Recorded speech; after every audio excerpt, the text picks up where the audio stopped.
ಯಲ್ಲಾಪುರ ತಾಲೂಕಿನ ಉಪ್ಲೇಶ್ವರದಲ್ಲಿ ಯಕ್ಷಾಭಿಮಾನಿ ಬಳಗದಿಂದ ಖ್ಯಾತ ಯಕ್ಷಗಾನ ಭಾಗವತ ಸುಬ್ರಹ್ಮಣ್ಯ ಧಾರೇಶ್ವರ ಅವರಿಗೆ ಶ್ರದ್ಧಾಂಜಲಿ ಕಾರ್ಯಕ್ರಮ. ಯಕ್ಷಾಭಿಮಾನಿ ಬಳಗದ ವತಿಯಿಂದ ಖ್ಯಾತ ಯಕ್ಷಗಾನ ಕಲಾವಿದ ಸುಬ್ರಹ್ಮಣ್ಯ ಧಾರೇಶ್ವರ ಅವರಿಗೆ ಯಕ್ಷಗಾನ ವೈಭವ ಕಾರ್ಯಕ್ರಮ ಮೂಲಕ ಶ್ರದ್ಧಾಂಜಲಿ ಸಲ್ಲಿಸಲಾಯಿತು. ವಿಕೇಂದ್ರೀಕರಣ ಹಾಗೂ ಪಂಚಾಯತ್ ರಾಜ್ ಅಭಿವೃದ್ಧಿ ಸಮಿತಿಯ ರಾಜ್ಯ ಉಪಾಧ್ಯಕ್ಷ ಪ್ರಮೋದ್ ಹೆಗಡೆ ನುಡಿನಮನ ಸಲ್ಲಿಸಿ ಮಾತನಾಡಿದರು.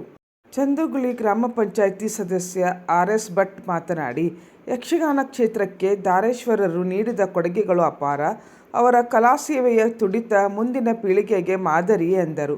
ಊರಿನ ಪ್ರಮುಖರಾದ ಎಸ್.ಕೆ. ಭಾಗವತ್ ಗಾಣಗದ್ದೆ, ನಾಗೇಶ್ ಭಟ್ ಅಂಬುಳ್ಳಿ, ಎಂ.ಎಸ್. ಹೆಗಡೆ ಜಂಬೆಸಾಲ್, ದತ್ತಾತ್ರೇಯ ಭಟ್ ಮೊದಲಾದವರು ಭಾಗವಹಿಸಿ ಅಗಲಿದ ಚೇತನಕ್ಕೆ ಶ್ರದ್ಧಾಂಜಲಿ ಸಮರ್ಪಿಸಿದರು. ನಂತರ ಸ್ಥಳೀಯ ಯಕ್ಷಗಾನ ಕಲಾವಿದರಿಂದ ಗಾನ ವೈಭವ ಕಾರ್ಯಕ್ರಮದ ಮೂಲಕ ಶ್ರದ್ಧಾಂಜಲಿ ಅರ್ಪಿಸಲಾಯಿತು. ಹಿರಿಯ ಯಕ್ಷಗಾನ ಭಾಗವತರಾದ ರಾಮಚಂದ್ರ ಭಾಗವತ್ ಗೋಳಿಗದ್ದೆ, ನಾಗೇಂದ್ರ ಭಾಗವತ್ ಶೇಡಿಜಡ್ಡಿ ಭಾಗವತಿಕೆ ನಡೆಸಿಕೊಟ್ಟರೆ, ಹಿರಿಯ ಮದ್ದಳೆ ವಾದಕ ನರಸಿಂಹ ಭಟ್ ಹಂಡ್ರಮನೆ, ಸುಬ್ರಹ್ಮಣ್ಯ ಭಟ್ ಗಾಣಗದ್ದೆ ಹಾಗೂ ಮಂಜುನಾಥ್ ಭಟ್ ಬಾಳೆಗದ್ದೆ ಮದ್ದಳೆ ವಾದನದ ಮೂಲಕ ಹಾಗೂ ಖ್ಯಾತ ಚಂಡವಾದಕ ಪ್ರಮೋದ್ ಹೆಗಡೆ ಕಬ್ಬಿನಗದ್ದೆಯವರ ಚಂಡೆಯ ನಾದ ಮೂಲಕ ಶ್ರದ್ಧಾಂಜಲಿಯನ್ನು ಅರ್ಪಿಸಿದ್ದು ವಿಶೇಷವಾಗಿತ್ತು.